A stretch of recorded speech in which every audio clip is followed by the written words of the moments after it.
quick, since she brought that up, I want to share with you guys something, okay? I had a meeting last week, and by the way, we're gonna start doing this quarterly because it's too important to not stay on track with throughout the year. It's too important to just do annually, so we're gonna do it quarterly.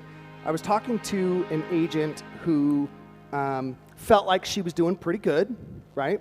And in the business planning, when we went through, the business planning is really about an opportunity to look at where are the opportunities that you could focus on within your business that focusing on that would produce bigger results. Does that track?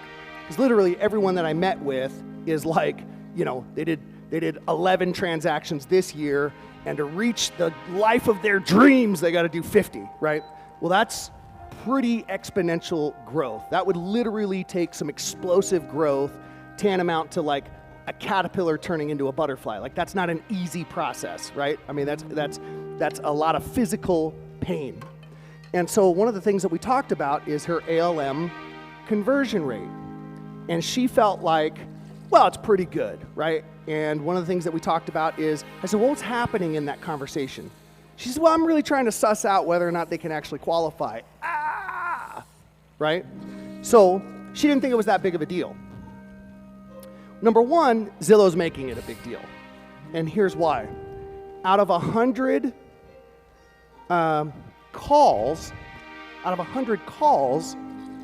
the top third of agents are converting 87 of those into an appointment. She's converting 62. Well, as we followed all of those numbers down, because then it's what? What's the next metric? Met rate? Right? Then what's the next metric? Offers? Right? And finally, it's what? Conversion, right? That's a sale. Here's what she found. That number,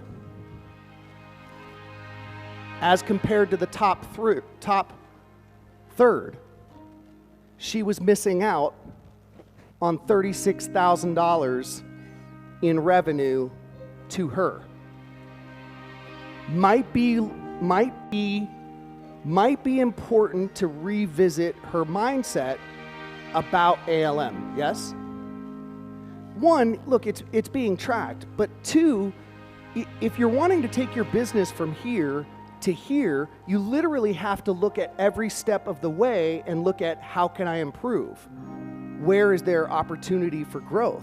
Because especially up here at the top of the funnel, the more opportunities you have to get appointments, meet with them, write offers, and then ultimately get an offer accepted means a greater number of closings.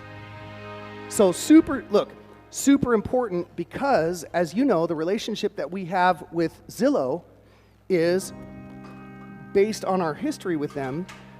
We have the opportunity where they're investing in us, and if you were there at the last meeting, they were saying they're investing. The amount that they invest in this office is north of $2 million a year. They're pre-fronting that investment by the way of opportunities, and then their expectation is that we follow their format. Why? They don't get paid unless we close.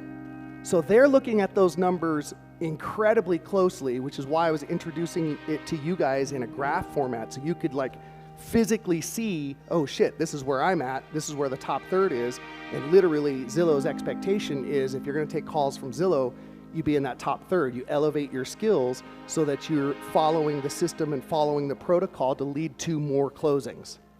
So super important that you attend that meeting and really get 100% clear about how to do those conversations. Does that track? And let me ask you real quick, how many positive interactions does it take to move somebody to a client, like somebody that's actually going to work with you?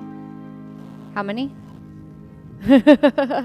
How many can you do in person? How many positive interactions? How many little contributions can you make when you're face to face with them versus trying to get them on the phone, trying to send them an email, trying to get them to watch your video, trying to get them to do. But when you're in person, it is so much easier to create those interactions back to back to back to back.